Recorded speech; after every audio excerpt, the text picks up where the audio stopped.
নমস্কার, আমি ডক্টর গৌতম চক্রবর্তী সুবিধাগারের পক্ষ থেকে আপনাদের সবাইকে স্বাগত জানাচ্ছি। আজকে আমরা আরও একটা প্রোডাক্ট নিয়ে আলোচনা করতে যাচ্ছি। ফাইটোনেক্স গ্রুপের একটা নবতম সংযোজন, that is multivitamin oral spray. Multivitamin কথাটার মাধ্যমেই আপনারা বুঝতে পারছেন এর মধ্যে ভিটামিন বি কমপ্লেক্স থেকে ভিটামিন, ফ্যাট সলভেবল ভিটামিন, সব ধরনের ভিটামিন দেওয়া আছে। আমরা জানি দু রকমের ভিটামিনের সঙ্গে আমরা পরিচিত, একটা fat soluble vitamin, vitamin A, vitamin D, vitamin E, vitamin K. আর বি কমপ্লেক্স ভিটামিন যেটাকে আমরা বলি ভিটামিন বি1, বি2, বি3, বি5, বি7, বি9, বি12 এবং সঙ্গে ভিটামিন সি বা অ্যাসকর্বিক অ্যাসিড, এটা নিয়ে বি কমপ্লেক্স ভিটামিন বলা হয়। দুটো ভিটামিনের তফাৎটা হচ্ছে মাল্টিভিটামিনের মধ্যে এই দু রকমের ভিটামিনই আমাদের দরকার হয়, কিন্তু আমাদের বডি তৈরি করতে পারে fat soluble vitamin. Vitamin A, D, E, K, এই চার রকমের ভিটামিন যেটা আমাদের বডি তৈরি করে, এগুলো ফ্যাটে সলিউবল হয়, তাই এগুলোকে ফ্যাট সলিউবল ভিটামিন বলা হয়। আর বি কমপ্লেক্স ভিটামিন বি1 থেকে বি9, 12 যত ভিটামিন রয়েছে বি কমপ্লেক্স ভিটামিন, এগুলো আমাদের বডি তৈরি করতে পারে না। এদের আমাদের শরীরে আমাদের প্রয়োজন হলে আমরা খাদ্যের মাধ্যমে বা সাপ্লিমেন্টের মাধ্যমে গ্রহণ করে থাকি।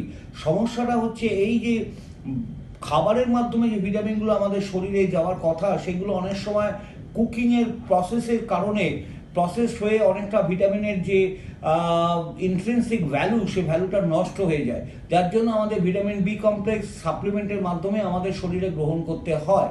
তো আজকে আমরা মাল্টিভিটামিনের প্রয়োজনীয়তাটা কি সেটা নিয়ে একটু আলোচনা করি। আমাদের দেখুন, এই বি1, বি2, বি3, বি5, বি7, বি9, বি12, এই যে এতগুলো ভিটামিন রয়েছে আমাদের এই বি কমপ্লেক্স এই প্রিপারেশন মাল্টিভিটামিন ওরাল স্প্রের মধ্যে, বি1, বি3 প্রত্যেকটা ভিটামিনের উপযোগিতা আছে। যেমন ধরুন বি6 এই পিরিডক্সিন হাইড্রোক্লোরাইড, এই ভিটামিনের যদি ডেফিসিয়েন্সি আমাদের শরীরে ধরা পড়ে, তাহলে দেখা যায় সেটা পেলেগ্রা বলে এক ধরনের সমস্যা হয়, স্কিনের প্রবলেম। এছাড়া নিউরোলজিক্যাল প্রবলেম হয়, নামনেস হয়ে যায়, নার্ভগুলো শুকিয়ে যায়, নার্ভগুলো ডিজেনারেট করে, অর্থাৎ ফাংশন ঠিকমতো, তার অ্যাক্টিভিটিটা ঠিকমতো হয় না, এবং টিংলিং পেইন হয়, অর্থাৎ নিউরোলজিক্যাল সমস্যা হয়।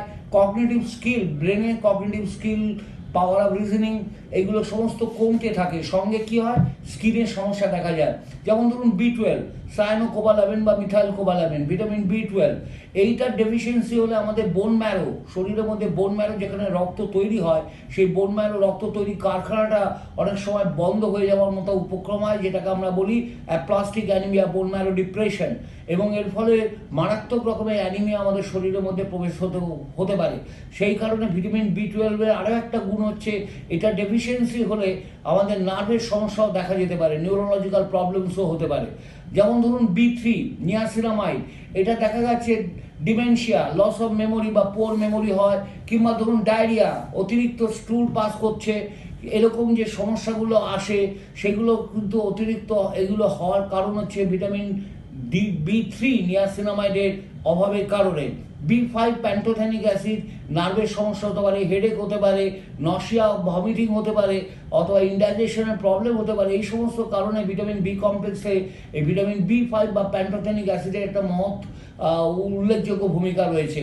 এমনি করে বি9, ফোলেট বা ফলিক অ্যাসিড, এটার অভাবে আমরা কি দেখব, আমরা দেখব অ্যানিমিয়া হচ্ছে, রক্ত শূন্যতা হচ্ছে, পেশেন্টের হাইপক্সিয়া হচ্ছে, অল্প কারণে সে অসুস্থ হয়ে পড়ছে, ক্লান্ত অনুভব করছে, বা নিউরাল ডিফেক্টও দেখা যায়। বাচ্চা মা যখন প্রেগনেন্ট থাকে, ভিটামিন বি9 অর্থাৎ এই ফোলেট বা ফলিক অ্যাসিডের অভাবের কারণে বাচ্চার ব্রেন বা স্পাইনাল কর্ডের ঠিকমতো ডেভেলপমেন্ট হয় না, যার জন্য স্পাইনাল বিফিডা বলে একটা রোগও হয় বাচ্চাদের, এটাকে নিউরাল ডিফেক্ট বলে।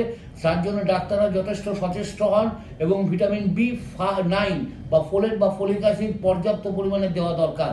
তাহলে বুঝতে পারছেন, সমস্ত ভিটামিনের একটা আলাদা বৈশিষ্ট্য আছে, এবং এই ভিটামিনের অভাবে আমাদের শরীরে যেমন স্কারভি থেকে রোগ, বেরি থেকে রোগ, রাতখানা হতে পারে, ভিটামিন এ ডেফিসিয়েন্সির কারণে নাইট ব্লাইন্ডনেস যেটা আমরা বলি সেটা হতে পারে। তেমনি ভিটামিন কে অভাবে আমাদের শরীরে ব্লাড ক্লটিং ফ্যাক্টরের যদি অনুপস্থিত থাকে, ব্লাড ঠিকমতো ক্লট হবে না। ভিটামিন ই ডেফিসিয়েন্সির কারণে আমাদের দেখা যায় ফার্টিলিটি সমস্যা হতে পারে।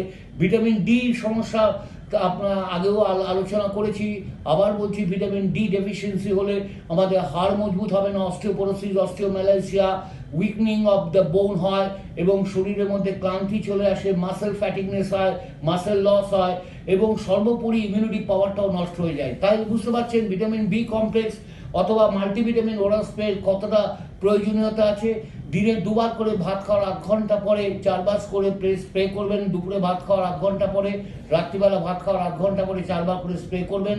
কন্টিনিউয়াস 2 মাস খাওয়ার পরে দেখবেন আপনার শরীরে ইমিউনিটি পাওয়ার থেকে শুরু করে ভিটামিন ডি, ভিটামিন ডেফিসিয়েন্সি যেসব কারণে হচ্ছিল সেই সমস্ত ভিটামিন ডেফিসিয়েন্সিগুলোটা অনেকটাই আপনি দূর করতে পেরেছেন।